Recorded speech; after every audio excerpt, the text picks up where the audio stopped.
¿Cómo le va? ¿Qué dice? Muy buenas noches, bienvenidos. Esto es Caníbales aquí por la pantalla de C5N, un programa imperdible esta noche. Usted ya lo sabe y por supuesto la referencia ineludible será lo que es el hecho político de la semana, el renunciamiento del presidente de la Nación, Alberto Fernández, a disputar una eventual candidatura para llegar nuevamente a la presidencia de la Nación por el Frente de Todos, ¿no? Un vehículo que en principio el peronismo, el Partido Justicialista, elegiría nuevamente para presentarse competitivo a las próximas elecciones. Hay varios elementos que quiero analizar con usted esta noche. Lo haremos, por supuesto, también con las y los caníbales que ya se van acomodando en nuestro programa.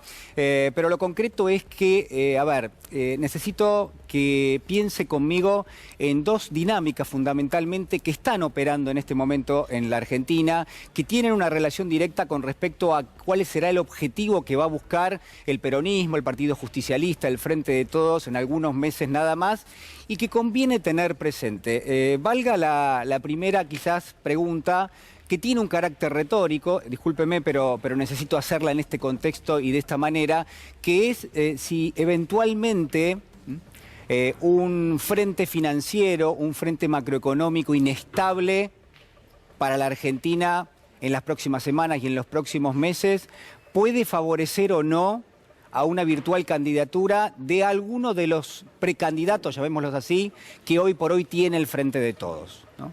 Puede un escenario inestable, un escenario donde hay una fricción permanente en términos de la cotización del dólar, de la inflación que va batiendo nuevos récords, de los salarios que van quedando retrasados, puede un contexto de esa magnitud y con esa caracterización puede ayudar virtualmente a un precandidato del Frente de Todos a llegar competitivo a la elección?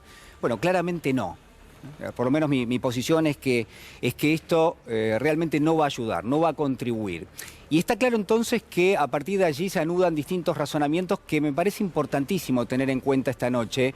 Por ejemplo, yo le diría casi una posibilidad de escindir lo que es la presidencia de Alberto Fernández, lo que es la gestión de Sergio Massa al frente del Ministerio de Economía, de las posibilidades de un candidato, sea lista única, vayamos a las PASO, hablando siempre del Frente de Todos, pero digo, uno puede escindir la suerte de Alberto Fernández en la presidencia de la Nación, de Sergio Massa al frente del Ministerio de Economía, de lo competitivo o no que termine siendo el Frente de Todos. Bueno, de vuelta, es retórico.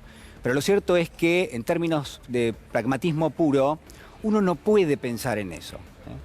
Es decir, hay un desgaste, hay una erosión tan importante de las aspiraciones del Frente de Todos, toda vez que, por supuesto, el desenlace económico, el desenlace social está íntimamente enganchado, está prendido de lo que son las aspiraciones. Y en ese contexto es que me parece plantearle algunas cuestiones que merecen reconocerse. Lo primero, a ver, yo escuchaba recién, por supuesto, lo pasaba Daddy Brieva en su programa, lo hemos visto a lo largo de los últimos días. El mensaje de Juan Grabois, dirigente social, usted lo conoce, que está dentro del Frente de Todos, podríamos decir que está bien por la izquierda y que por supuesto tiene una función desde ese punto de vista porque le está hablando a un electorado que quizás no es el del peronismo todo, sino virtualmente a una determinada agenda específica. Pero lo cierto es que ha sido bastante determinante con respecto a lo que señaló sobre el ministro de Economía, sobre Sergio Massa, al que le dijo vendepatria y otras cuestiones, ¿no?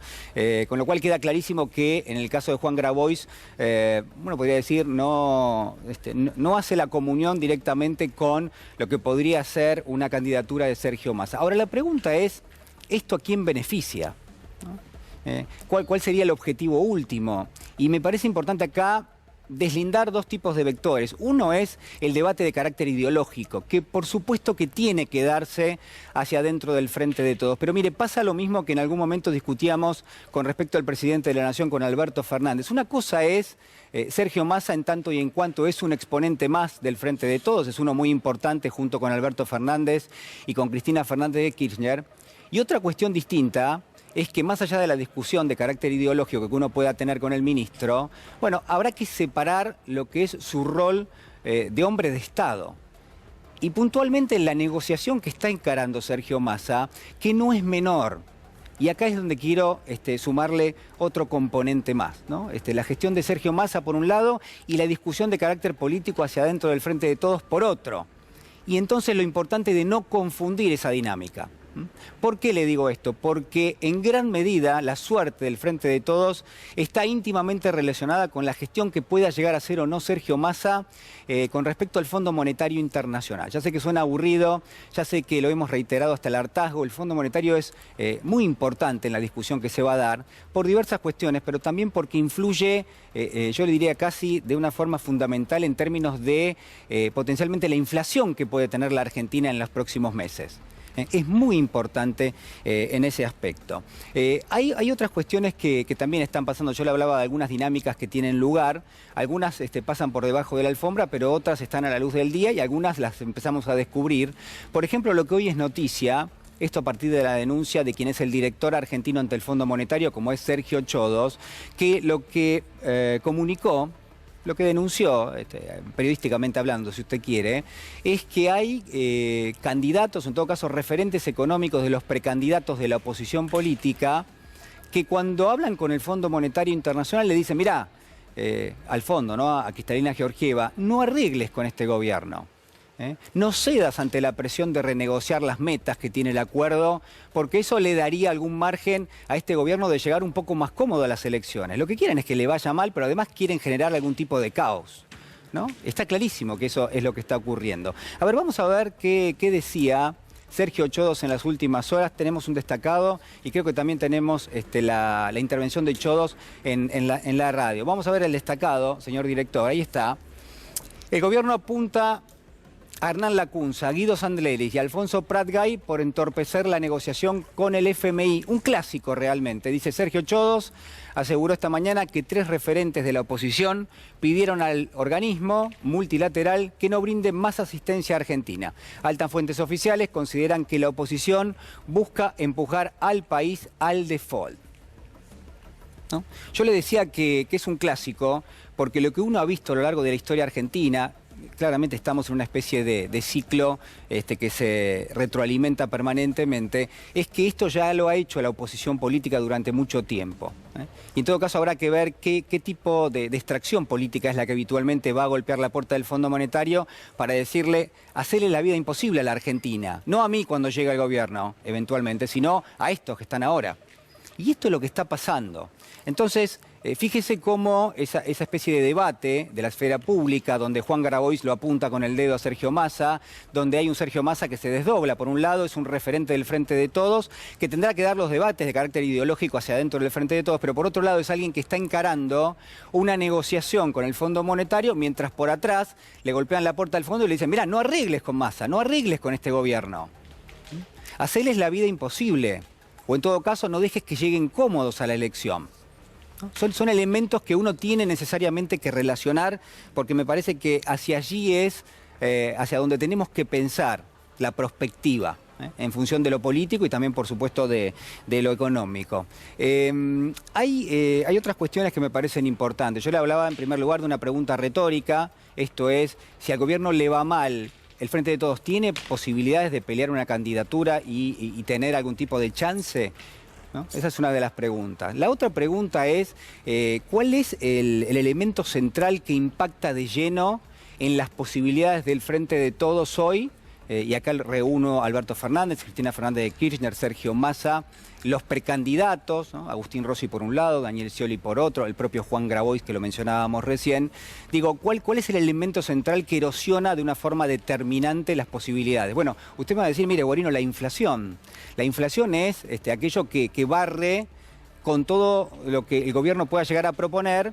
Y si después al final del día vos tenés 6, 7 puntos de inflación mensual, que eso implica por ahí alimentos yendo a una velocidad de 10 puntos aproximadamente de inflación por mes, bueno, la verdad es que no hay política, no hay negociación con el fondo que pueda darse. ¿Por qué le digo esto? Porque el otro elemento que está teniendo lugar y que tenemos que identificar rápidamente es ¿por qué hay inflación en la Argentina? Usted me va a decir, bueno, es un fenómeno multicausal, lo hemos discutido muchísimo, pero una forma más rápida de entenderlo, más clara, es pensar que la economía tiene precios básicos, no son muchos, tiene precios básicos y a partir de la conjugación de esos precios uno puede determinar si hay inflación, si va a haber mucha, poca o cuál es la dinámica que se está dando. Son tres precios que quiero compartir, puede haber alguno más, pero uno es el dólar. Es decir, la evolución del dólar marca eventualmente qué tipo de inflación o qué profundidad de inflación podemos llegar a tener. Otros son los salarios, es decir, ese elemento también obviamente está. Y el tercero son las tarifas. Dólar, salarios y tarifas. Si uno mira la ecuación, no se lo quiero hacer largo, no le voy a poner una curva, no se preocupe, pero si uno piensa rápidamente, ¿cuál de los tres le ganó a la inflación y cuál fue por debajo de la inflación en los últimos 2 o 3 años? Para tomar el mandato de Alberto Fernández. Y usted me va a decir, mire, la verdad que los salarios han quedado por debajo de la inflación en términos reales. Es cierto, usted tiene razón. ¿Y las tarifas qué pasa? Mire, a pesar de que se están produciendo ajustes permanentemente ahora de las tarifas, es decir, quita de subsidios, lo que uno puede ver es que, comparado contra la inflación, las tarifas también fueron por debajo. Y entonces, ¿por qué la inflación es demasiado alta en la Argentina? Bueno, porque hay un tercer elemento, un tercer precio básico, que hoy por hoy, bueno, uno podría decir que estuvo apuntalando y que estuvo llevándole la delantera a los otros dos. El dólar fue, yo le iba a decir por afano, permítame la digresión, fue el que le ganó a estos otros dos elementos. Entonces, ¿cuál es el que tenemos que tener presente? El dólar. Y está claro que en términos de la restricción, de las imposibilidades de reunir dólares en las reservas del Banco Central, ahí es a donde hay que mirar. Voy a compartir con usted un fragmento de Máximo Kirchner que habló el fin de semana en el Estadio de Ferro y que decía lo siguiente. A ver, señor director. Este Fondo Monetario Internacional que financió la campaña de Macri con 45.000 millones de dólares, le prestó, según el mismo presidente Macri, la plata a la Argentina porque había una sequía.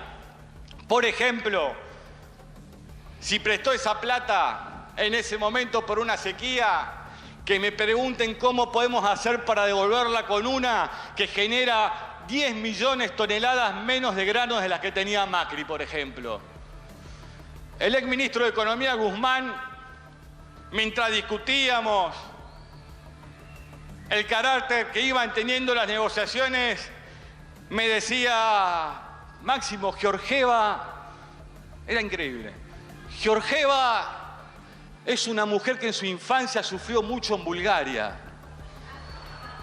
que tiene un gran sentido social y una gran empatía con lo que le pasa a los pueblos. Yo le pido a la señora Georgieva del Fondo Monetario Internacional que si Guzmán no me mintió y que no tenga tanta perversidad de aplicarle a 40 millones de Argentina lo que ella sufrió de pequeña. Está en ese lugar y puede realmente cambiar el curso de la historia de un gran país como la Argentina. Un pueblo de trabajo, un pueblo de paz, un pueblo que le ha dado talentos a todo el mundo. No merece este trato un país y ninguna nación del mundo. Bueno, me parece importante que prestemos atención a lo que dice Máximo Kirchner, porque es la posición quizás más dura del gobierno en función de lo que está proponiendo el Fondo Monetario y cómo el ministro de Economía, Sergio Massa, va buscando permanentemente renegociar el acuerdo. Uno siempre tiene en cuenta que, por lo menos desde este programa y desde esta columna, siempre se ha dicho que el acuerdo era impagable con el Fondo Monetario. Lo que no hemos dicho demasiado es que probablemente haya que hacer muchas renegociaciones, no una sola. Ni 2 ni 3. Haya que hacer muchas y quizás conviene empezar ahora porque el fondo está exigiendo una cantidad de dólares que el gobierno argentino por lo menos no puede en este momento acumular. Se agregan muchas cuestiones, hemos tenido una pandemia en el medio, el acceso al financiamiento internacional estaba vedado por el préstamo que había pedido el expresidente Mauricio Macri. Usted ya lo sabe todo eso.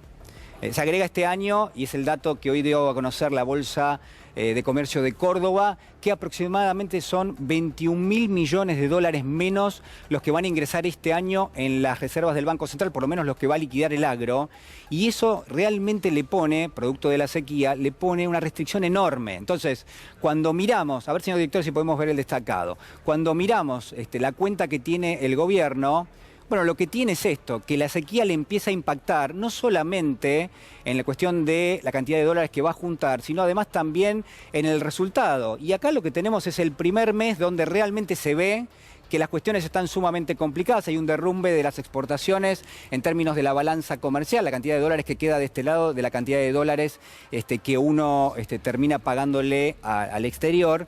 Y entonces ahí uno entiende que lo que viene, y este es el otro dato que quiero marcar, es bastante más complicado que lo que tenemos hoy. Usted me va a decir, pero todavía más complicado. Bueno, sí, porque hay una sequía que no cesa, porque obviamente cuando uno tiene menos dólares en las reservas, lo que se produce es un impacto en términos de la presión inflacionaria que va a haber. Entonces, ¿por qué decimos esto? Porque inmediatamente que uno entiende esto, la atención se traslada a la negociación que tiene que llevar adelante el gobierno argentino con el Fondo Monetario.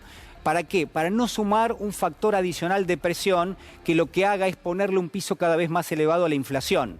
Si el Frente de Todos tiene una aspiración de pelear en las próximas elecciones, es ineludible que el gobierno termine renegociando metas con el Fondo Monetario, por lo menos para los próximos meses, que le den un margen de acción, que le permitan no pagarle al fondo 3.500 millones de dólares adicionales que el gobierno tiene comprometidos en términos del saldo neto entre lo que te deposita el fondo y lo que vos le tenés que pagar, más algunas otras cuestiones. Digo, hay que tener en claro esto porque en gran medida en la negociación con el fondo va la suerte política que tenga el gobierno y la posibilidad de llegar más o menos cómodo en términos del frente financiero y de la volatilidad de carácter económico que, como hemos visto esta semana, bueno, realmente, por ejemplo, el caso de los distintos tipos de cambio se han manifestado y quizás esto genera mucha preocupación. Entonces, para terminar, lo que viene es más complicado, la sequía va a seguir tallando fuerte en la Argentina, la falta de dólares también, hay un Fondo Monetario que por ahora se hace el duro, y entonces habrá que preguntarse, por la suerte o por la desgracia del Frente de Todos, qué posibilidades reales en términos políticos tiene si a Sergio Massa en la negociación con el fondo no le va bien. Y quizás ahí están bastante claras las cosas, ¿no? Vamos a compartir mucho más material a propósito de esto. Señor director, usted me acompaña, me voy a la mesa de caníbales. Permiso, ahí está. Bueno, estuve haciendo cuentas, pero tengo otras cosas. Después voy a compartir ahí.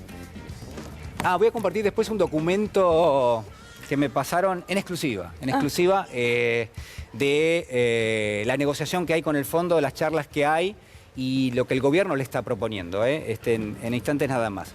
¿Qué tal? Buenas noches, ¿cómo están? Muy bien. ¿Estamos más juntos o es mi percepción? Estamos más juntos. Sí, nos queremos más. ¿Nos están recortando la mesa? ¿Esto quiere decir algo, señor director? Esto es un mensaje... Bueno, producción me dice producción. Es producción. Doctor Ubeira, ¿cómo anda? ¿Qué dice? Buenas noches. ¿Cómo están? Buenas noches. ¿Qué cuenta?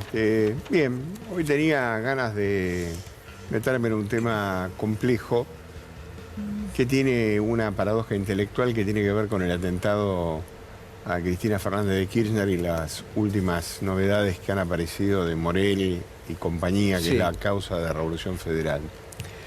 Hay una lectura, yo la traje hoy a cuento porque me parece que vale la pena, que es la construcción de que en el derecho romano se llamaba el homo sacer, ¿no? El homo sacer es una construcción filosófica en la cual un hombre sagrado, sí, juzgado por un ilícito, no puede ser condenado, pero si alguien lo mata, no tiene consecuencias, ¿no? O sea que tenemos la figura de una persona condenada por un ilícito, pero pareciera que aquellos que pueden llegar a tomarse la atribución sí, de poder matarla no tengan ningún tipo de consecuencia. O sea, si sos exitoso en esa empresa, ahí sí, pero si no sos exitoso, no... No, o sea, matarlo no genera ningún tipo de consecuencia. O sea, no te juzgan por homicidio. Esto es un desarrollo teórico que estuvo durante mucho tiempo en el derecho romano.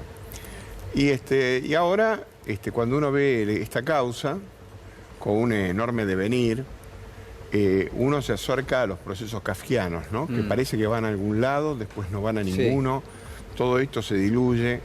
El proceso de Kafka, ¿no? El proceso de Kafka. Entonces, en el proceso de Kafka hay toda una historia sin rumbos y sin funcionamiento, digamos, de la articulación de lo que significa el Poder Judicial. En fin, es lo que podemos ver con la división de la causa, sí, del atentado de Cristina Fernández. Por un lado, la quiere elevar a juicio con una instrucción que no está terminada. Sí. La gente ha perdido totalmente interés en el tema del atentado. Por el otro lado tenés Revolución Federal. Todos los días se escucha un crimen nuevo cometido por esta gente con una pretensión brutal, digamos, de sus acciones. Y todo esto pasa prácticamente irrelevante y desdibujado. Entonces, me parece que desde el punto de vista, digamos, de la reflexión, después si me das un minuto, lo profundizamos y lo hablamos con más claridad, ¿no? Perfecto, doctor. Está anotado ya me voy haciendo los apuntes. Es necesario porque O sea, no quiero traer nada intelectual un domingo a la noche. ¿Cómo nada intelectual? Pero no quiero traer ninguna profundidad intelectual como para que la gente se aburra. Pero me parece que es importante colocar blanco sobre negro. Sumamente importante. Natalia Salvo, buenas noches. ¿Cómo estás? Buenas noches, Julián. ¿Cómo estás? Siguiendo con el oscurantismo de este Poder Judicial y su cabeza, en este caso la Corte Suprema de Justicia, que está sometida a un proceso de juicio político.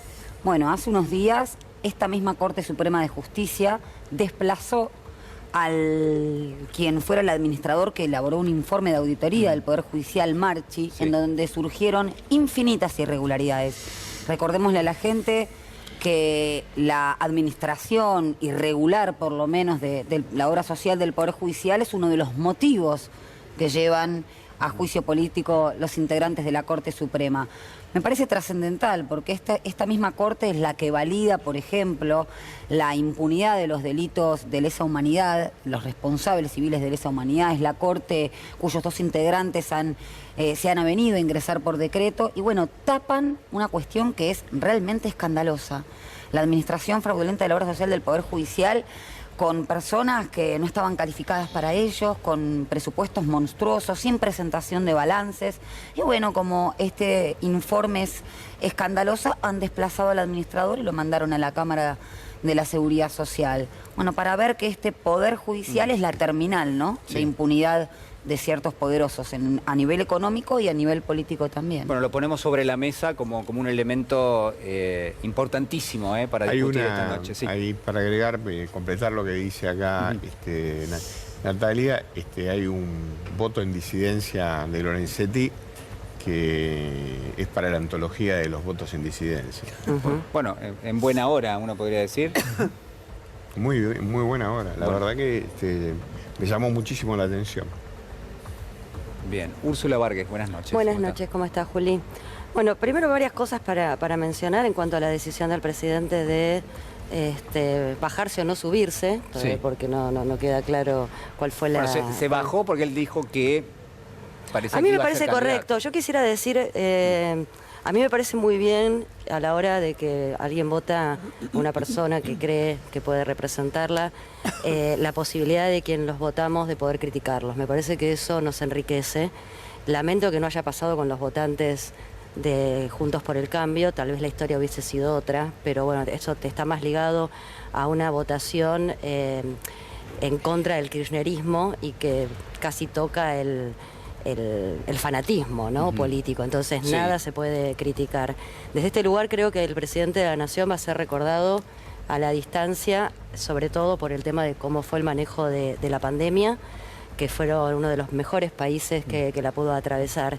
Dicho esto, y creo que la historia lo va a tratar mucho mejor, Alberto, que quizás que la actualidad, creo que uno de los más grandes problemas que estuvo este gobierno fue lavarle la cara a Juntos por el Cambio con la deuda del FMI y dónde fue a parar. Me podrán contestar, bueno, lo tiene la justicia, sí, lo tiene Capuchetti. El doctor Ubeira me puede hablar de Capuchetti si le pregunto, y está cajoneado. Pero más allá de lo que pueda hacer la justicia, que como también dice Nati, no se puede esperar demasiado, me parece que el haber hablado al pueblo para que estuviera al tanto del significado y del peso de la gran toma de deuda del FMI hubiese sido necesario, ¿no? Un poco recordando las palabras de Máximo Kirchner, se lavaron la cara y nosotros le dimos el jabón. Y en este sentido creo que es momento de hablar de programas y no de personas. Creo que irán apareciendo. Hay muchísima gente que hoy no está llegando a fin de mes a pesar de tener un trabajo. Nos siguen hablando de lo bien que le va a país en la industria, en el agro, y sin embargo eso no se ve reflejado en la realidad. Y en contra, como vos mencionabas, sujetos que van a pedirle al FMI después de habernos endeudado que no iban ayudando a la Argentina, algo parecido que le pasó a Alfonsín. Y si me permitís, hace unos días estuve viendo un video de Capusotto y dijo algo que me pareció muy interesante, que tiene que ver que el mal, el verdadero mal, no se presenta como mal, se presenta como un boludo, se presenta como una persona dialoguista, como una persona organizada, como una persona con eficiencia, y que en realidad termina el diálogo siendo solamente entre esos sujetos de poder. A mí me indignó cuando me enteré lo de los referentes económicos de Juntos por el Cambio, yendo al fondo a decirle, mira, hacerles la vida imposible. Digamos quiénes son, ¿no? También la ahí lo mostramos recién. Sí, y lo que demuestra, lo que queda a las claras es que realmente no estamos hablando de adversarios políticos, estamos hablando de enemigos, esa es la palabra, y que no les importa el dolor del pueblo. Pero además, creyendo en la posibilidad de después de separarse de esa dinámica, si eventualmente llegan al poder, digo, ¿cuál es la expectativa que podrían tener? El ajuste total, con la excusa. Lili Hender, buenas noches, ¿cómo estás? ¿Qué tal? Muy buenas noches, ¿cómo estás? No es la primera vez que sucede, ¿no? Es decir, ya Macri había dicho con Grierza, no sé si ustedes se acuerdan, vamos a hacer lo que el juez Grierza diga. No, por supuesto. ¿No? O sea que quiero aportar a este análisis el tema de los medios, porque hablamos la semana pasada del tema de Viviana Canosa, Laura Di Marco, ¿se acuerdan? Aquel perfil psicológico. Sí, por supuesto. Bueno, dijimos en aquel momento que el pedido de disculpas de Laura Di Marco era un show. Fopea no la apoyó y entonces Laura Di Marco se va de Fopea. ¿Por qué nos interesa esto? Porque se comprueba que efectivamente el pedido de disculpas era un show. Y ella dice cosas como, sí, Cristina Kirchner hizo delincuente a su hija. La incluyó en sociedades para lavar dinero. Su hija la odia. Dice Laura Di Marco, que con toda seguridad debe charlar con Florencia todas las mañanas como para tener la certeza, ¿no? Sí. Y esa familia disfuncional la enfermó. ¿Qué pasa? Pregunta Laura. ¿No se puede hablar de esto en la Argentina?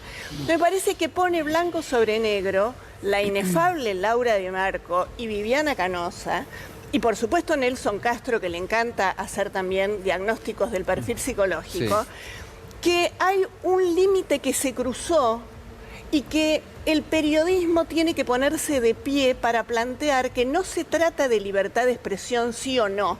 Se trata de que la impunidad de la ofensa es violencia, es un ejercicio de la violencia y es un atentado contra los derechos mínimos indispensables, que en este caso tienen que ver además con la intimidad, porque Florencia Kirchner no es un personaje público, no elige serlo, no está en la carrera política, por lo tanto es un delito lo que están haciendo, es un ejercicio de la violencia simbólica, comunicacional, y además mienten.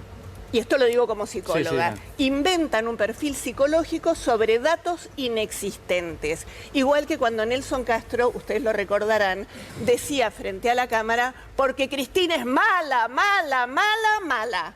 Bueno, creo que los que requieren un verdadero análisis son aquellos que escriben estas cosas. Yo después, no para ahora, pero sí para más adelante en el programa, la pregunta sobre si son los periodistas o son los medios que utilizan muchas veces también a los periodistas, ¿no? Para plantear determinado tipo de cuestiones que obviamente en una agenda por ahí eligen no plantearla permanentemente, pero sí cada tanto, ¿no? Llevar adelante algún tipo de argumento.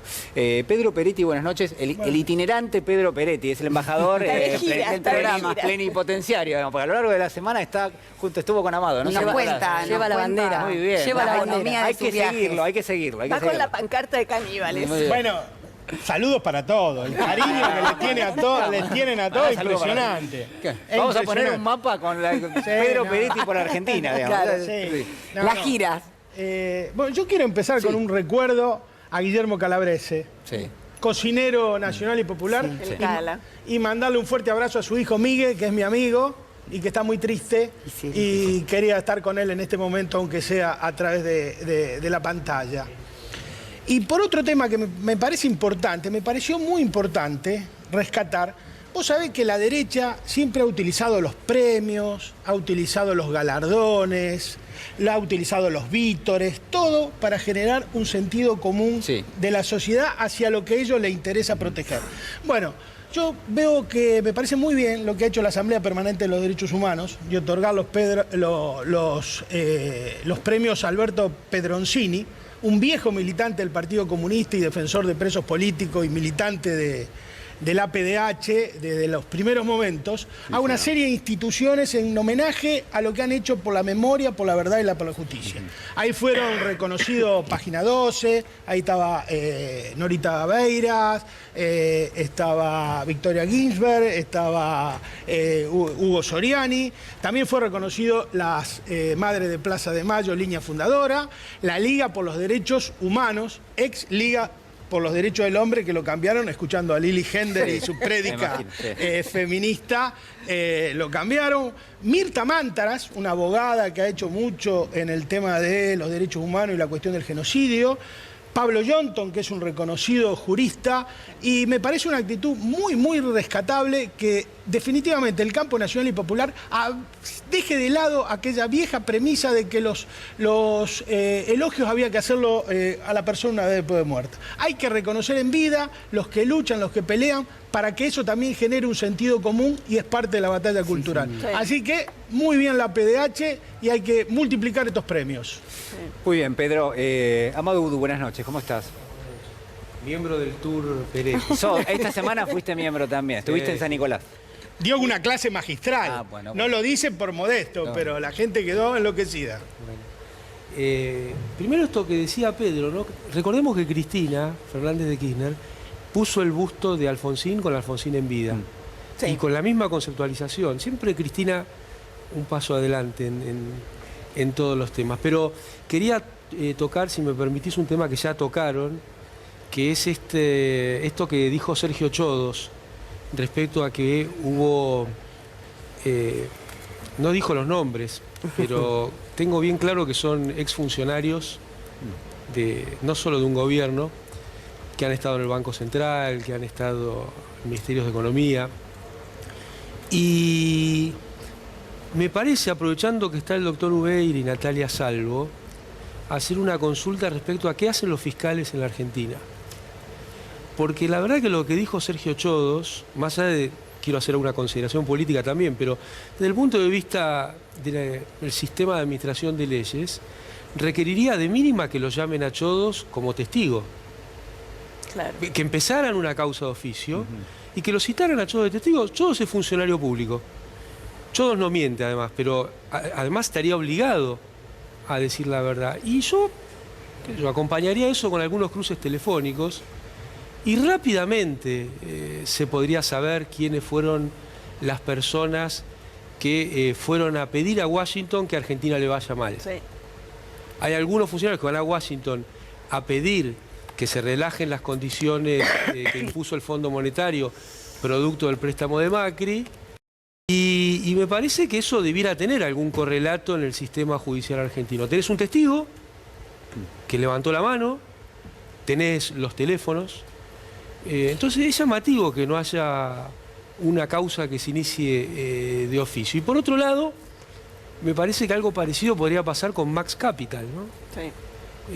Yo creo que no basta con una disculpa por carta. Contemos, Amado, qué pasó con Max Capital en la semana, ¿no? Que es una agencia de bolsa. Una agencia de bolsa que uno de sus trabajadores, no sé cómo si le dicen trabajadores en esa actividad, pero uno de sus trabajadores llevó adelante un informe en inglés a sus clientes en el cual decía que iba a haber una devaluación del 50% en la Argentina al día siguiente.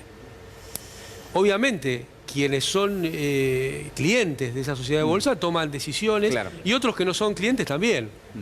Por eso hablábamos con Nahuel hace un rato que en Argentina, más allá de lo que haga o no haga el gobierno, hubo otro intento de golpe de mercado esta semana, ¿no? Otro intento de golpe de mercado y ya van varios.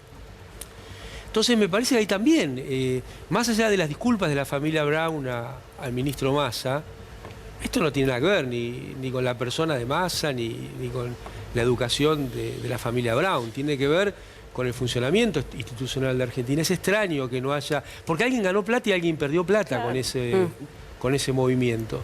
Es extraño que no se haga un seguimiento judicial de la cuestión. Tenés dos casos con pocos días de diferencia Y yendo al primero de los casos, eso de los 3 funcionarios. Sí. 3 funcionarios. Amado, ¿querés escuchar a Chodos? Señor director, ¿lo podemos escuchar? Sí, claro. Porque para mí este es un tema importantísimo. A ver si lo podemos escuchar. No es un tema de que interfirieron solamente en las negociaciones. El punto grave acá es el pedido de, o la sugerencia de desfinanciar, de que no haya desembolsos, que es lo que tiene que ver después de cada revisión entre el Fondo Monetario y la República Argentina. Y este tipo de conductas me parecen muy peligrosas porque vuelven a plantear un escenario casi como tribal, de ellos, nosotros, y hacer una división interna y andar pidiendo un desfinanciamiento de la República Argentina me parece realmente grave. Entre otras cuestiones porque en el marco de este acuerdo es prácticamente como pedirle al organismo que te ayude a que la Argentina no pueda afrontar los vencimientos, porque esencialmente los vencimientos se financian con los desembolsos. Lo que yo tengo es que el pedido fue de evitar o postergar o no realizar desembolsos y negociar directamente con ellos o antes o cuando asuman o lo que sea. Claro, es genial. Lo que es peor son los mismos que contrajeron el préstamo. Claro. Que ahora van o sea que algún contacto tienen. Por eso con pedir los teléfonos Pero basta y sobra. a mí me parece que es muy importante señalar esto que queda, digo, más allá del color político de quienes nos gusten, ¿no? Y a quién vamos a votar, cómo queda en evidencia que lo que menos les importa es el país. Digo, no les importa la Argentina, sino que toman esto como un partido y vuelvo a repetir, y no es menor la palabra, como enemigos. También espero que quien le toque gobernar los próximos 4 años, ojalá que sea un referente de nacional y popular, tengan claro que el status quo y el poder real después de 4 años queda claro que no quiere ni dialogar, ni sentarse a la mesa, ni tratar de llevar a buen puerto este país, sino solamente seguir con las ganancias y robando, ¿no? Fíjate, Úrsula, que después acusan al trotskismo, ¿no? De cuanto peor mejor. Y nuestra derecha hace esto en forma permanente, porque esta no es una práctica nueva. No. Esto le hizo Cavallo a Alfonsín. Claro. O sea, son personas que están criadas en Washington, para decirlo de alguna manera, tienen sus contactos y usan estos contactos en contra de la Argentina, para generar situaciones de caos en las cuales ellos sacan algún rédito político. Bueno, en realidad sus mandantes sacan siempre una ventaja económica, claro. Que ahí está el punto. Entonces, si uno se fija, los nombres estuvieron en la dictadura genocida cívico-militar, estuvieron cuando le hicieron ese golpe a Alfonsín. Quienes hoy están queriendo ser candidatos de la derecha, casi todos estuvieron en el gobierno de la Rúa, casi todos y todas estuvieron en el gobierno de la Rúa, ¿no? La más visible es Patricia Bullrich, que fue quien le sacó el 13% a los jubilados, los docentes, las provincias. Pero muchos de los referentes de hoy de esa fuerza estuvieron en el gobierno de la Rúa y después volvieron a estar en el gobierno de Macri. No hay que olvidarse que el gobierno de la Rúa se fue asesinando personas en la calle, ¿no? Esto tampoco, porque todo acá pasa, todo acá pasa. Y claro, se tapa con algunos casos el fondo de lo que sucede en la Argentina. Entonces, si tenemos esa definición del representante argentino en el Fondo Monetario, yo lo conozco mucho, a Sergio Chodos, no habla nunca, y además es un gran funcionario siempre. Y bueno, la justicia ahí lo tiene un flor de testigos. Sí. Quiero preguntarle a Nahuel Sosa, hay varios elementos ya que fueron transcurriendo en el programa. Nahuel, ¿cómo estás? Buenas noches. ¿Qué tal, Julián? Bueno, a ver, asistimos la semana pasada al 4.º golpe de mercado que se le hace al gobierno del Frente de Todos. Este es el 4.º. ¿Vos lo ves así? Sí, fue un golpe de mercado. mercado. Es el 4.º que recibe el Frente de Todos. Y recordemos que en las presidencias de Néstor y Cristina hubo 11. Y me parece que estas corridas cambiarias uno las puede dividir en 5 etapas. Es importante ver cómo es el proceso de las corridas, porque si uno tiene que hacer de forma muy resumida, tiene una primera etapa que son los rumores, que es que aparece, que algún experto dice. Hay una segunda etapa que está muy ligada a empezar a desprestigiar la información oficial, ¿no? Siempre supuestamente hay una consultora privada de prestigio que desautoriza lo que diga cualquier organismo público. Hay una tercera etapa que es cuando se ve más nítida la alianza poder financiero, poder mediático. La cuarta etapa es efectivamente cuando se hace la corrida, es decir, cuando se quitan los activos y cuando se produce. Y hay una quinta etapa que es la de echarle la culpa a quien sufrió la corrida. Es decir, lo que vamos a ver en las próximas semanas es en realidad que quienes generaron la corrida, en vez de hacerse cargo, van a decir, no, bueno, la culpa es que el peronismo es irresponsable, la culpa es que... No importa, y le van a echar la culpa a otro y no se va a poner en el centro. Entonces la corrida cambiaria termina siendo una paritaria financiera del establishment para generar una devaluación de hecho o un ajuste, y en los cuales me parece que hay que tener una reacción muy contundente frente a esto, porque el problema es que esto va a seguir sucediendo. Es decir, hay un sector del establishment que va a seguir promoviendo corridas cambiarias para que el Frente de Todos llegue lo más debilitado posible a la elección. Es decir, necesitan generar un caos económico para eventualmente, esto lo hablaron en el Hotel Yau Yau, no es que para eventualmente después, si gana una opción de derecha, tener a la sociedad en un estado tal de shock, de caos, que esté dispuesta a tolerar cualquier tipo de ajuste brutal o cualquier política de ajuste. Entonces me parece que eso requiere de una muchísima unidad política, de mucho poder político hacia adentro, porque eso hoy garantiza la gobernabilidad, y de pasar una etapa profundamente a la ofensiva, que creo que es clave, que es lo que se abre. Yo me parece que el gobierno de Alberto uno lo puede pensar en 3 etapas. Una primera etapa del 2019 al 2021, es decir, donde el centro estuvo puesto en las políticas del cuidado, en la pandemia. Una segunda etapa, que es desde el FMI hasta ahora, si se quiere, la etapa en la cual aparecieron más a flor de piel las tensiones. Y con la renuncia de Alberto aparece una tercera etapa, que va a ser de acá a diciembre. Y esa tercera etapa va a ser la que va a definir la ecuación de qué va a pasar en nuestro país en los próximos 4 años. Julián. Gallego, sí. A ver, Gallego y Nati, y después Pedro, a ver. Sí, yo participo del análisis que acaban de hacer. Me parece exactamente lo mismo. Me parece que, digamos, recién Amado preguntaba si no hay fiscales en la Argentina. Con respecto a la deuda tomada por el Fondo Monetario Internacional, yo ya lo he dicho en este programa en varias oportunidades, pero vale la pena recordarlo. El único fiscal fue Di Lello, después planchó la causa, y cuando Di Lello apeló a la Cámara, el fiscal de Cámara, no los jueces, no sostuvo el recurso. O sea que algunos fiscales hay, lo que no creo que haya un interés concreto. Claro.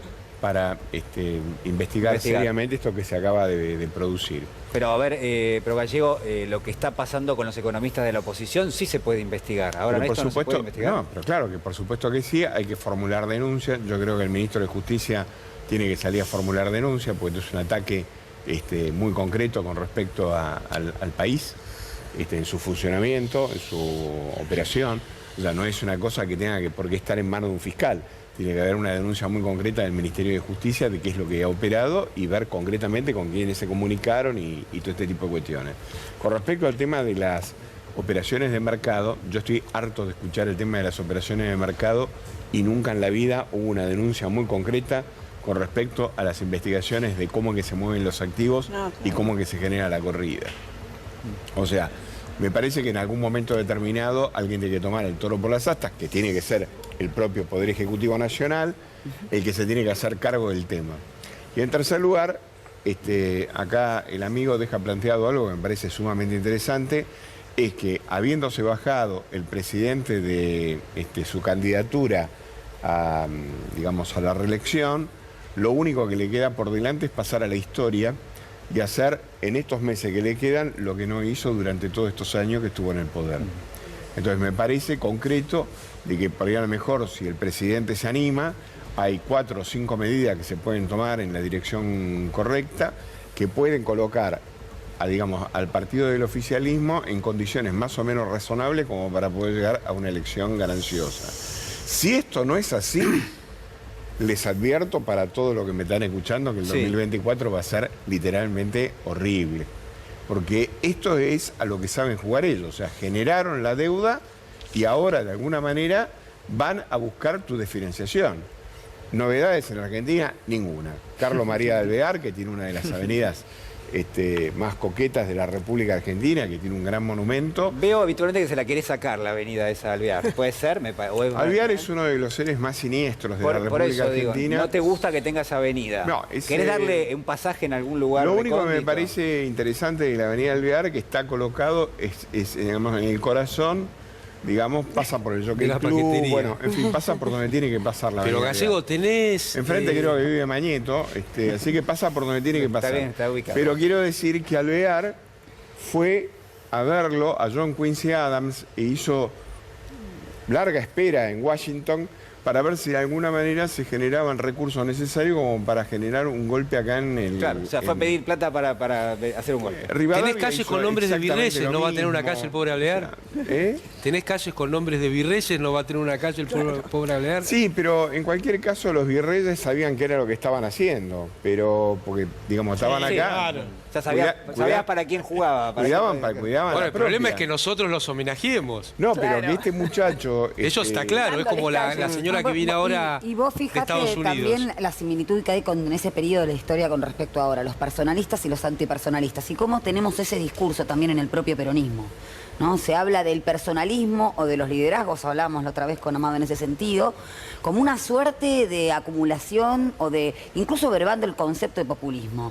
El liderazgo es una cuestión dialéctica con la misma construcción de ese pueblo que está empoderando ese líder. Digo porque fue también la discusión que hubo en la famosa, después del personalismo, antipersonalismo, y en la famosa década infame donde también el mercado, después de la bolsa o el jueves negro de 1929, hizo sentir sus efectos internacionales en nuestra Argentina empobrecida durante la década del 30, donde surgió la CGT y los grandes luchadores de los sindicatos, mi querido Gallego. Eran socialistas. Pero digo, y después fueron peronistas y también pasó en el 68. Nos vamos a seguir peleando por esto. Pero digo, la verdad que quería dejar un concepto con respecto a lo que decía Amado del Ministerio Público Fiscal y lo importante que es que el concepto de legalidad también se imbuye de lo productivista y financiero, porque parece ser que los delitos financieros no son los mismos delitos que atentan contra la propiedad de los sectores más vulnerables, y eso también es una concepción de legalidad. Más allá de que el bloque hegemónico financiero tenga su terminal en el Poder Judicial y esa impunidad o esa omisión en el accionar sea tendenciosa y sea ideológica, me parece importante destacar esta cuestión porque la Argentina en los próximos años venideros, como decía el Gallego, el año que viene tiene que pagar 15.000 millones de dólares. Sí, señora. El otro año 18.000 millones de dólares. ¿Cómo vamos a hacer? Hoy, Natalia, quieren buscar... cierro con esto, una cuestión que tiene que ver con la... Recién me causó mucha gracia el concepto que utilizó Nahuel, gracia en el buen sentido, paritarias entre los bloques del sector financiero. Bueno, también el presidente puede adoptar una decisión en ese sentido, porque la suma fija se lo puede emular a Néstor también. Fue una de las primeras cosas que hizo Néstor Kirchner para impulsar el efecto multiplicador en el mercado interno. Hace rato que Ahora, y eso no está impedido con las paritarias. A ver, Pedro, dale. Ahora hay que sacar otra conclusión de esto, ¿no es cierto? No se puede confiar en la derecha. Muy bien. No se puede confiar en la derecha. Vos fijate, Guido Sanderi, Hernán Lacunza. ¿Quiénes fueron? Fueron los dos que negociaron el dólar a 60 pesos con la transición, que fueron calificados por nuestro jefe de operaciones en transición como dos caballeros. La socialdemocracia tiene siempre esa costumbre, confundir la forma con el fondo.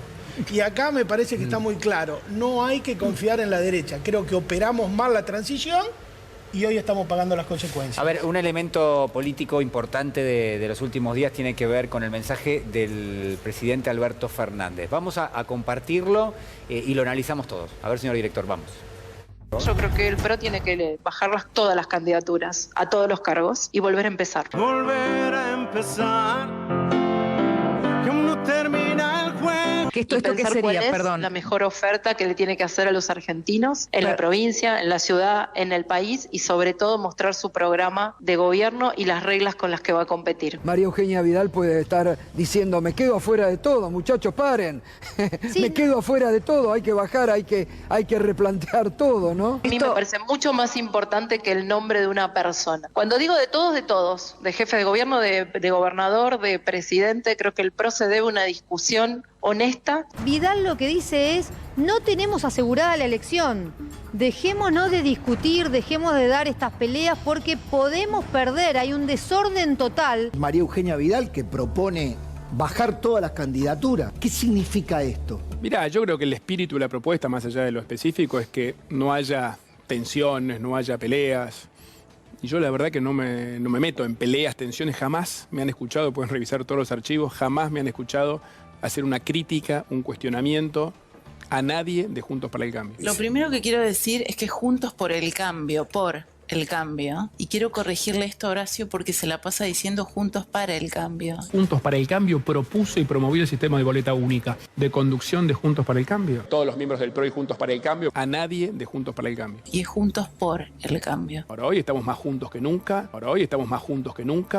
No parece, Larreta, perdón que lo interrumpa. ¿Esto es lo que quiere? ¿Esto es lo que usted propone? Yo lo que creo es que hay que ordenar Juntos por el Cambio. Tenemos que hacernos cargo de eso y dejar de discutir por cargos y candidaturas. Arranquemos de cero. Esto es lo que digo yo. ¿Qué le pasa a María Eugenia Vidal que propone eso? No se entiende. Bueno, yo... Ridículo lo que digo. Bueno, me quedo tranquilo, no soy el único. Ridículo. O sea, lo que usted está proponiendo es formar una mesa.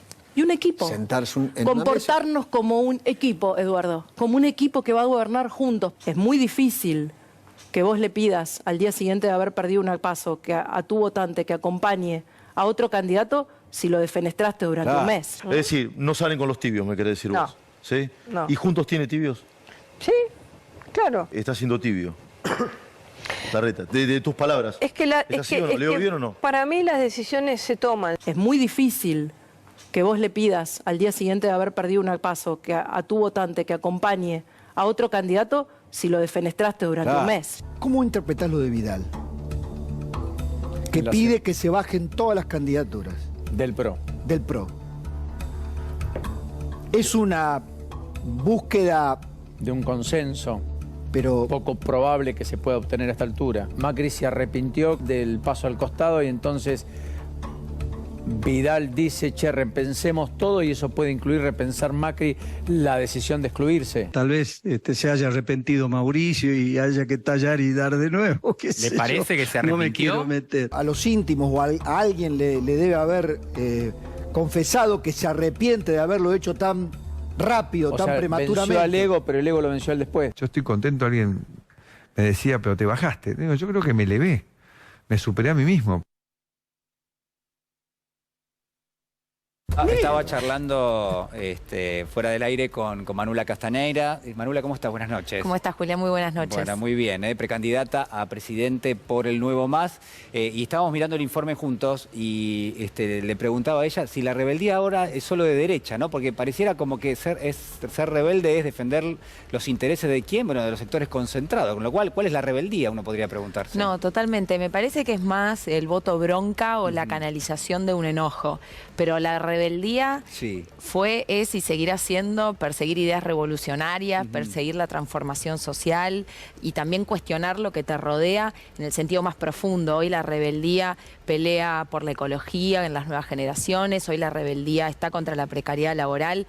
Mientras hablamos, en Estados Unidos se está haciendo el primer Congreso Internacional de Trabajadores por Aplicación, o sea, un hito, como te diría, no sé, la primera internacional de los trabajadores precarios en pleno siglo XXI. Creo que la rebeldía hoy en día pasa por ahí. Lo demás me parece que es chasquiún y perros guardianes de los sectores concentrados de la economía y mucho lobby financiero. Bueno, pero a ver, porque obviamente que esto esté en los medios y que se discute, que forme parte de una agenda. Estoy pensando en el tema de dolarización, que después lo vamos a estar discutiendo con las y los caníbales, pero digo, se ocupa un lugar en la agenda, se plantea algo que después termina siendo parte de la discusión pública y por supuesto se le gana el lugar a otras propuestas. Sin duda, y eso hay que contrarrestarlos con más ideas de izquierda y con otro tipo de programas, pero no hay que confundir lo que está pasando en el terreno electoral de lo que pasa en el orden social, al lugar sobre el cual todavía no logran, creo yo, irrumpir. Y ahí es donde, hablando de la rebeldía, creo que sigue teniendo mucha fortaleza la izquierda. Pero sin dudas, en materia de debate, no se puede dejar que lo disruptivo se lo lleve la derecha. Entonces hay que empezar a cuestionar lo que nos rodea desde el punto de vista de los trabajadores y en parte por eso también voy a ser precandidata, para poder presentar un programa anticapitalista y presentar, te digo, una idea muy sencilla. Sí, a ver. No van a pensar que es sencilla, pero para mí sí lo es. Salario mínimo a 500.000 pesos. Me parece que es una medida que podría permitir, desde dos puntos de vista, un gran bienestar social y mejorar la situación mayoritaria, que en este país en este momento la crisis es muy profunda, y además es una medida de soberanía. Porque en este momento los escuchaba hablar del Fondo Monetario, de la fuga, de las presiones, hay fuga de divisas. Esta es una medida que permitiría que todos los sectores empresarios que la viven fugando, desde el agro hasta los de las aplicaciones, bueno, no hay otra manera de dejarla en Argentina que otorgarla al salario. La verdad que la guita hoy, hay 800 maniobras financieras para que la saquen del país. Y de esta manera, si vos das un salario mínimo vital y móvil de 500.000 pesos, en vez de ser construcción de edificios fastuosos que nadie ocupa en Puerto Madero, van a ser casas en la provincia de Buenos Aires. Va a ser para el circulante, va a ser para el consumo. Además de, por supuesto, mejorar el bienestar social general. Pero además ahí te resolviste dos problemas. La dejan de fugar y la sociedad estaría un poquito mejor de lo que está. Bueno, me pregunto ahí, la deformación de la economía o del economista me hace preguntar, bueno, obviamente uno va a plantear eso y tenés actores que, algunos van a decir, bueno, yo no quiero, otros yo no puedo, otros van a decir, bueno, tengo, por ejemplo, el caso del gobierno, lo que hemos visto es que si bien un sector, por ejemplo, del Frente de Todos siempre ha criticado la gestión de Alberto Fernández en términos de esto, ¿no? De no plantear un salario mínimo mucho más elevado, desde otro sector te van a decir, bueno, esto tengo que ir a negociarlo con el Fondo Monetario. Sí, ese es otro de los problemas, que todas las decisiones que querramos tomar en la Argentina tengan que pasar con el fondo. Nos dijeron que había que ir al fondo para no estar aislados del mundo y la verdad que yo mayor aislamiento que en el que estamos, que no hay crédito, que nadie presta nada. No sé, que el presidente inauguró un ala de un aeropuerto, pero le dijo a los argentinos que no viajen, más aislado de eso no se consigue. Entonces me parece que es hora de empezar a salirse de los discursos. Hay una campaña muy fuerte en este momento y es desde el centro hacia la derecha y la ultraderecha tiene el mismo eje. Ellos se debaten cuánto dolor puede soportar la población trabajadora argentina. Cuánto más dolor le pueden dar. Más dolor y más sufrimiento que lo que significa un 104% de inflación, más dolor que un 43% de trabajo precarizado, más dolor que las jubilaciones de miseria, más dolor que un 40% de pobreza. La verdad que si los dejamos, volvemos a la esclavitud. Y para esclavos, bueno, que quede en el pasado. Me parece que no podemos estar discutiendo en pleno siglo XXI con tantos avances, y vos ves el mundo y la tecnología y los avances de la humanidad, y sin embargo lo único que vemos que nos rodea es una desigualdad brutal. Bueno, hay que empezar a tener, la medida de los 500.000 pesos del salario mínimo vital y móvil va de lleno a discutir con el problema de la desigualdad. La riqueza está ultraconcentrada. Ya no es ni siquiera la discusión de hace unas décadas de, bueno, 49-51, la puja redistributiva. Uy, es 1,99. Es realmente un descontrol. Es decir, que lo que se está planteando es esa idea como eje de discusión. Me parece valioso en términos de que del otro lado lo que hay es directamente la discusión por hacer algo totalmente regresivo, como puede ser una dolarización en la Argentina. Entonces, en ese sentido... Medida nefasta. Por eso, cada uno tendrá su opinión, pero a mí me parece, yo comparto con vos que para mí no va a ser la solución a absolutamente nada. ¿Qué pasa con la izquierda, no? Porque históricamente uno ha visto que la izquierda muchas veces ha jugado en términos electorales fragmentada, separada, escindida y no en un solo frente. Digamos, ¿existe la posibilidad de armar un único frente de izquierda? Es mi intención, por lo menos, y la del Nuevo Más. A mí me parece que dentro de la propuesta anticapitalista que traemos y la defensa de un salario y de ponerle un número a la dignidad mínimamente, nos parece que para darle volumen a las propuestas de la izquierda sería muy saludable hacer una PASO para unificarnos.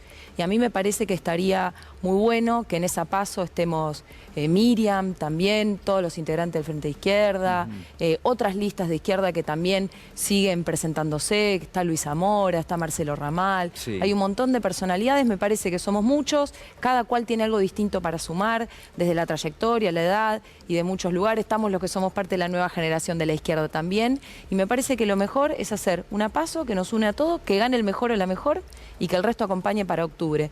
Pero me parece que nos daría volumen. Creo que en este momento también, a diferencia de otras elecciones, es acuciante por el vértigo que hay en este momento en la Argentina, el dramatismo de la crisis y el crecimiento de las voces de ultraderecha hace más necesario que tengamos una propuesta seria. Y para eso creo que sería muy saludable hacer esta paso, así que estoy esperando. Yo tiré la propuesta y espero que la tomen. Quedan varios meses todavía, empezaron todas las discusiones. Una digresión, pero recién hablaba con con Manuela y me decía, me llegan mensajes, tengo que bloquear, qué sé yo, ¿por qué? Bueno, porque obviamente es muy disruptiva la idea. Yo coincido en que realmente este tipo de propuestas hace falta discutirlas, porque por lo menos manifiesta una verdadera necesidad que existe en torno a un sector de la sociedad que tiene un salario, eventualmente en la informalidad o en la formalidad, y un poco la novedad es que de ninguna de las dos maneras te alcanza ni siquiera para salir de la pobreza, ¿no? Esto es realmente alarmante. Totalmente, que los trabajadores y trabajadoras conveniadas en la Argentina estén debajo de la línea de la pobreza es una contradicción histórica brutal y es una pérdida de perspectiva muy grande también para nuevas generaciones, que dentro de esa desazón por ahí son totalmente engañadas por estos neodemagogos liberfachos que se cultivan en el engaño también. Bueno, entonces ahí hay que contrapesar con propuestas que le den perspectiva, la defensa de la educación pública, la defensa del salario. Ahora, viste, no tienen límite. En los derechos que quieren quitar, no tienen límite. Por eso yo hablo de que si los dejás volvemos a la esclavitud. Pero aparte con el agravante de que ahora te cuentan todo lo que van a hacer, uno les cree que lo van a hacer y pareciera como que eso hasta prende en un sector de la sociedad que finalmente muchas veces después es el que termina pagando en términos contantes y sonantes justamente esas medidas de carácter regresivo, ¿no? Totalmente, y por eso también hay otra, estaba pensando en otro problema, que el discurso también, lamentablemente, que hoy hay en el gobierno de que no se puede porque quiere ir al fondo, no se puede porque no hay reserva, no se puede, pero hay tanta crisis que al final al decir no se puede hay que darle lugar a las propuestas por izquierda porque si no crece la derecha, porque por algún lugar ese sentimiento de buscar una salida va a salir y crece. Y entonces ahí es donde me parece que las contrapropuestas por el lado de la izquierda son muy importantes para cuestionar la idea de mercantilizar la sociedad, el futuro, la vida, el medio ambiente y todo, y bueno, y poder construir una sociedad totalmente diferente. Pero eso tiene que ser parte del debate electoral, porque si no el discurso está totalmente dominado por las ideas de los mismos empresarios concentrados de siempre que ponen un montón de dinero en todos estos perros guardianes, les digo yo, de sus intereses para salir a defender sus propios bolsillos. Porque además te digo otra cosa, con el problema del salario, Milei cobra, creo que salió una nota hace poco, entre $3.000 y $10.000 por dar una charla. Pero él se piensa que tiene la autoridad moral, te diría, para decir que el salario no tiene que estar regulado, es decir, para él decir lo que alguien puede no cobrar. ¿Por qué si él cobra $10.000, un trabajador no puede cobrar 1.000? Por un trabajo, además te diría, digno, a diferencia de lo que hace Milei. Sí, son algunas cuestiones que obviamente uno piensa, inconsistencias que están ostensiblemente presentes y que bueno, que conviene mantener, ¿no? a la luz del día, que conviene discutir. Me parece que en ese sentido es tarea pendiente. Manuela, muchísimas gracias por estar con nosotros esta noche. A vos. Muchísimas gracias.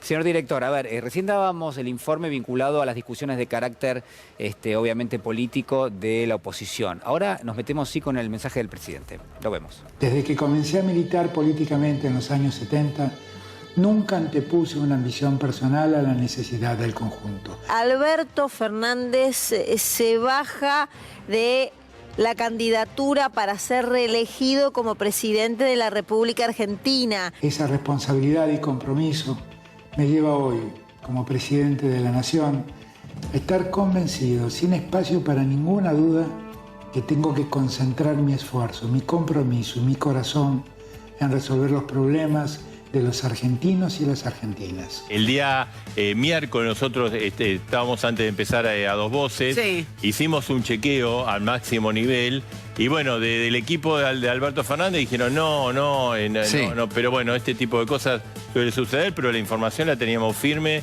de que era inminente una decisión de este tipo. La información que tenemos ahora desde Olivos es que Alberto no va a bajar su candidatura, pero la información la teníamos firme de que era inminente una decisión de este tipo. No va a bajar su candidatura. El día miércoles estuvo muy firme durante todo el día muy de máximo nivel del Frente de Todos.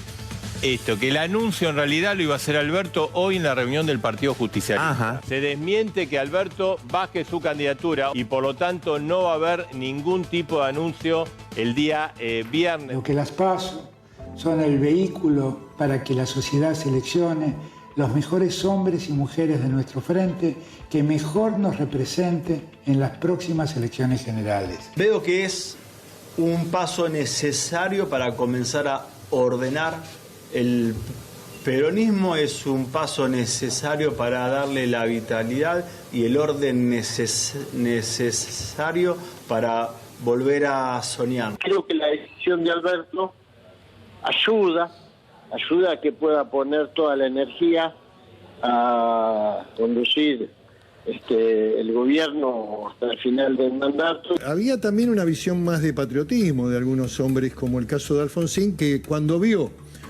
que la economía se le disparaba, recordarán la frase de Pugliese, que lo puso como ministro de Economía, ¿qué hizo? Adelantó las elecciones y adelantó la entrega del poder. Adelantó las elecciones y adelantó la entrega del poder. Bueno, no ir por la reelección creo que es la decisión más acertada que ha tomado Alberto Fernández en toda su gestión. Comparto con vos que es una decisión razonable la renunciar. Ahora, si ya no tenía poder el presidente de la Nación para transitar este momento hasta el 10 de diciembre, ¿me contás cómo? Bueno, es lo que te acabo de plantear. Perdió el como poder de interrogante, daño. ¿no? Si no le queda ese poder, claro. ¿Qué le queda? ¿La renuncia? ¿Qué le queda? ¿La renuncia? Un golpista es aquel que quiere que un gobierno electo democráticamente termine antes de tiempo. ¿Estamos de acuerdo hasta ahí? Bueno. ¿Qué le queda? ¿La renuncia? Balance de la renuncia a la reelección del presidente. ¿Qué opinión tiene? Que es una muestra más del fracaso de este gobierno. El gobierno es un fracaso. Ahora, también quiero dejar el mensaje que yo voy a sacar el país adelante. Voy a bajar la inflación. Frenar con la inflación. ¿Tiene alguna fórmula? ¿La puede explicar cómo hacer eso? Porque parece un problema difícil. No, ¿qué va a ser difícil? ¿Cómo se soluciona? No. Es un plan integral para eso. No hay una medida que para explicar en 2 minutos acá. Bueno, Gallego, vamos. Sí, primero de todo felicitar a las autoridades del canal por darle espacio a una persona que representa a la izquierda argentina. En segundo lugar, me parece que una de las ideas que dejó flotando, que me parece que es muy interesante, es que a ver si de una buena vez la izquierda en la República Argentina, sea por paso o sea como sea, va unida a una elección nacional. Yo sabía que te iba a tocar el corazoncito. Yo te imaginaba. Sí. No, pero es que me parece lo más prudente. Y en segundo lugar, es que en tercer lugar creo que estoy. En tercer lugar... Segundo siempre Francia. Segundo Francia. Y en tercer lugar, me parece que lo verdaderamente importante es que no sobra nadie en la Argentina del lado del progresismo y del campo popular. O sea que desde cualquier lugar me parece bienvenido. Me parece muy bien el hecho de que pueda una dirigente de la izquierda estar en un canal de esta calidad, de este nivel. ¿Alguien quiere opinar sobre el golpismo express que estábamos viendo ahí? A mí me gustaría decir algo que suelo repetir, discúlpenme si me repito. Que tiene que ver con que más allá de las elecciones y de que gane quien gane, bueno, si gana obviamente alguien de la oposición va a ser más sencillo, que tiene que ver con el partido judicial. Escuchaba a Bonelli decir que era seguro que el presidente seguía después, bueno, no pasa nada, decir los periodistas que tenemos pueden decir absolutamente lo que se les ocurre, se les antoje, incluso a veces pareciera darle los ítems a seguir a ciertos políticos, ¿no? Y se enojan con los políticos, pero hay algo que yo quería remarcar y me parece importante porque por más que Peretti se me enoje hablando de la... Veremos si me enojo. No, de la batalla cultural. Digo, han sucedido en estos últimos meses cuestiones que a mí me hicieron pensar que tienen que ver cómo la derecha, cuando se las descubre cometiendo un delito, en vez de hacerse cargo, y que incluso la justicia vaya a por ellos, señalan a quien los descubrió, ¿no? Por ejemplo, la semana pasada o la otra, la IGJ inhabilitó a una asociación sin fines de lucro de Patricia Bullrich, se supone que porque financiaba campañas políticas, está prohibido. ¿Qué hizo Patricia Bullrich? Fue y denunció al titular de la cartera, porque decía que como es la que mejor se ve ahora para las elecciones, la están atacando. Cuando se descubrieron los chats del Lago Escondido, El problema no eran los chats y lo que estaban diciendo, sino quién había filtrado los chats. Es decir, la derecha siempre te corre el eje de lo que se tiene que investigar. Es notable. Tercera, tengo otra más. La indignación es con el que se claro, supone que el chat de Alessandro. No con lo que encontró. Es decir, nunca, cuando comete la derecha un delito, el problema es ir tras de ese delito, sino que están sufriendo persecución, que están sufriendo invasión a su vida íntima, de Alessandro, también con todo el tema de las grúas, no pasa absolutamente nada, pasó a retiro, está descansando y cada tanto Larreta dice que la está pasando muy mal él y su familia. Es muy interesante. Y que él va a resolver, Larreta dice además que él va a resolver. Yo creo que de lo que estuvimos hablando hoy es de democracia, de la calidad de la democracia que tenemos o que no tenemos. Y cuando hablamos de atacar la Argentina, que es lo que Amado describía en relación a estos economistas, que no es la primera vez que sucede, de lo que hablamos es de democracia. De lo que hablamos, lo decíamos la semana pasada, es del dolor país de Silvia. Es esa situación donde seres humanos, vos, yo, los que nos están mirando, estamos sufriendo y a esa gente no le importa. ¿Saben lo que me preocupa? La impunidad histórica de esa gente. Que en esta democracia, quienes deben auditar no auditan, quienes deben juzgar no juzgan, quienes deben ocupar aquel lugar donde se determinen determinadas cuestiones que tienen que ver con el límite, porque no es verdad eso de que nos enseñaron de que mi libertad termina donde empieza la de ella. Es un invento. Igual que los derechos. Igual que los derechos. Si una la piensa, es horrible ese concepto. La libertad es otra cosa y tiene que abrazarnos y abarcarnos a todas y todos. Lo que nos falta en esta democracia es democracia. Nos falta que quienes deben auditar, auditen. Y que quienes tienen que poner límites los pongan y que quienes tienen que sancionar, sancionen. Y esto incluye a nuestros gobernantes. Pedro. Nosotros tenemos que ganar las elecciones. Bueno, ¿no? Ese es un tema clave. Ese es el punto, Pedro. Ese es el punto. Recién lo escuchaba el presidente. Bueno, ese es el punto. Para lo cual hacen falta tomar algunas disposiciones. A ver. No ayuda ni lo de Grabois ni lo de Aníbal. Ninguna de las dos cosas ayuda. Complican las dos cosas. Ayuda que a partir de ahora, para seguir el relato de Nahuel de la tercera etapa del gobierno de Alberto, haya un acuerdo político muy sólido dentro del frente de todo para transitar de acá hasta las elecciones como corresponde, tratando fundamentalmente de que no los peguen más otro golpe de mercado. Eso necesita unidad política de todos los referentes y dejar esos extremos que no conducen a nada ahora, que lo único que hacen es dinamitar el frente interno y generarle más posibilidades a la derecha. Otro tema no menor, muy importante lo que pasó en Ferro. Primero por la cantidad de gente joven que había. Nadie hizo referencia a eso, todos hablan de la juventud de Milei. Y no de Ferro lleno de joven. Tuvimos nuestra joven representante ahí, con la bandera en primera fila, que es la doctora Salvo. Bien, con la bandera de caníbales era, ¿no? La bandera de caníbales. Segundo tema.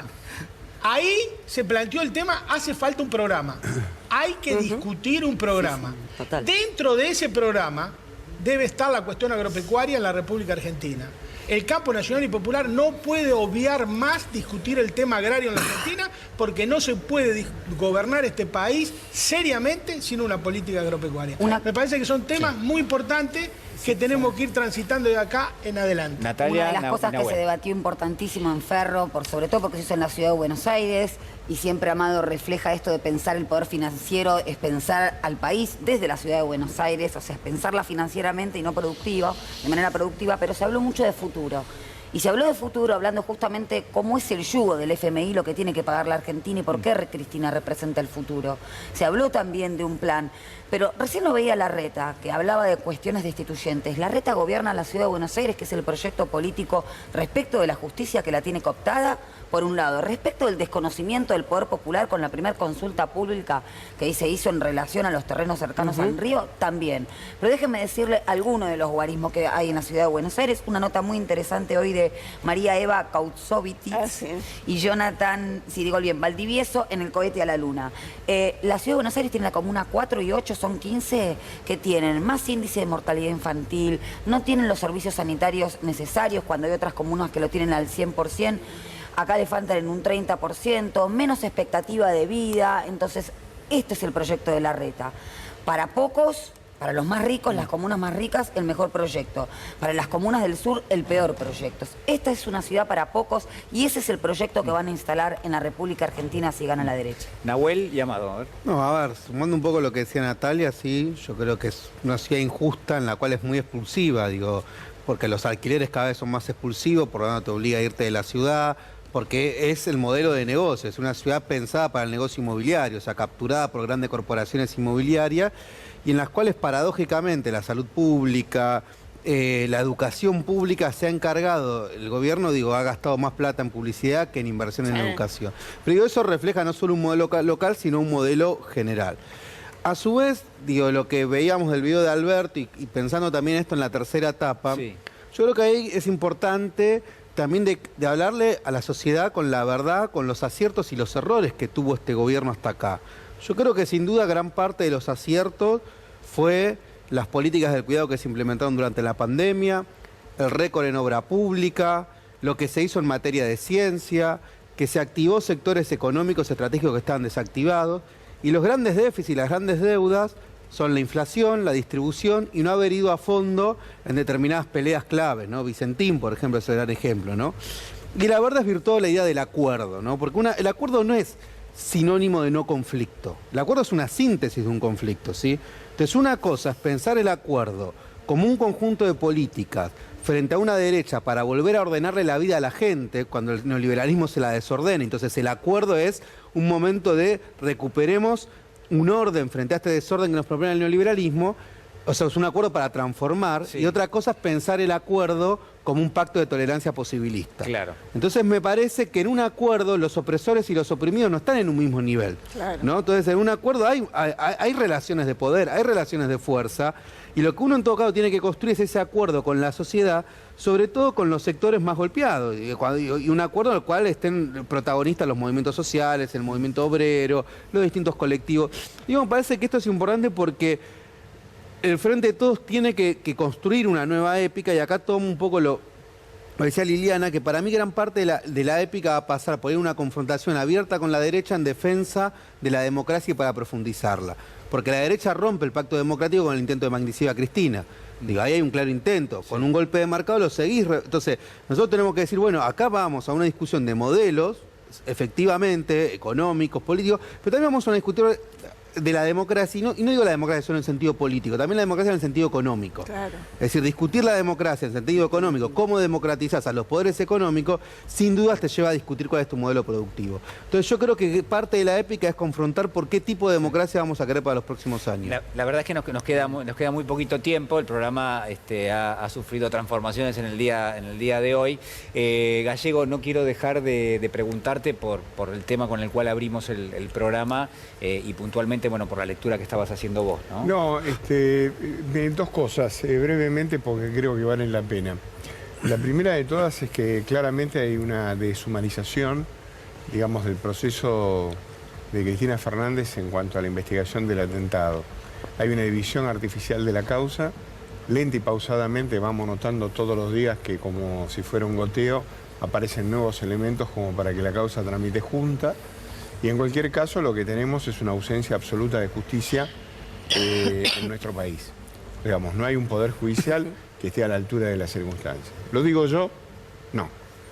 Ahora engancho con lo que acaba de decir Natalia Salvo cuando inició el programa, que es el fenómeno tremendo que está ocurriendo, que pasa por delante de los ojos de todo el mundo como si fuera nada, que es el tema de que la Corte Suprema, porque el administrador general de la Corte, después de 15 años de haber tramitado, de haber trabajado como administrador general, intenta enviar al Congreso no solamente los informes, sino 100 cuerpos de documentos vinculados a los crímenes cometidos en la Corte Suprema, en la obra social. Entonces, me parece interesantísimo, digo, por eso es que hablé de la disidencia de Lorenzetti. Lorenzetti, digamos, a las chicas les va a interesar, arranca con un fallo de la Corte Suprema de los Estados Unidos que ha sido sumamente polémico, que es el que reimplanta de alguna manera las leyes en contra del aborto. Y cuando la disidencia vota en Estados Unidos, esto para que veamos cómo funcionan las cortes en el mundo entero, en el sistema federal, arranca diciendo el voto de la minoría con tristeza por esta corte, funda la disidencia y entonces dice en el final del voto, del fallo, digamos, de la minoría, dice, está claro que es el poder y no la razón el nuevo camino que ha elegido esta Corte Suprema. Entonces, ¿por qué traigo esto a colación? Porque está claro que lo que está pasando en Estados Unidos también se refleja, o sea, no también, nosotros estamos a la cabeza de todo eso, es solamente el poder de la Corte y no la razón lo que ha llevado a que de alguna manera se intenten ocultar todos estos crímenes. Espero que el señor Marchi vaya a declarar a la Comisión de Juicio Político. Muy cortito. Sí, 10 segundos. Empecemos por lo que decían Liliana y Úrsula. La operación del neoliberalismo es convertir a las víctimas en los culpables. Claro. Entonces, miremos lo que pasó con estos 3 señores que fueron a hablar a Estados Unidos y ahí vas a tener la causa de la inflación. No es monetaria, no es fiscal, es la lucha por la distribución del ingreso. El peronismo kirchnerista, en 12 años y medio, se hizo cargo de la lucha por la distribución del ingreso. Para la elección que viene es necesario que el gobierno se haga cargo de la lucha por la distribución del ingreso, aumenten los ingresos de las grandes mayorías de Argentina y no sigamos viendo que el esfuerzo del Estado, por ejemplo el IFE, el ATP, todas esas medidas tan importantes, sean apropiadas exclusivamente por los empresarios, sino por el conjunto de la población. Ese es el camino también para ganar la elección. Bueno, me quedo con ganas de otro Caníbales más, ¿no? De que arranque ahora y que termine el domingo que viene. Bueno, vamos a pedir media hora más por las dudas, a ver si nos la dan. Sí, dale, dice. Sí, acá me dicen en el control, sí, dale, porque les interesó el programa también. Y además les agradecemos muchísimo porque hemos sido muy acompañados en términos del rating esta noche, así que muchísimas gracias también. Sí, Gallego, decime qué opinas. Nos tendríamos que haber ido hace como 3 minutos. Ya fuimos, dice. No, pero es un reclamo. No vivo propaganda de Caníbales durante la semana. Ahí está. Bueno, ahí está. El reclamo de Caníbales, ¿eh? Ahí está. También para la tanda nos despedimos. Digo, para la actividad sindical de... Gallego, me tengo que ir, Gallego. Vamos, no. No vamos. Hasta el domingo.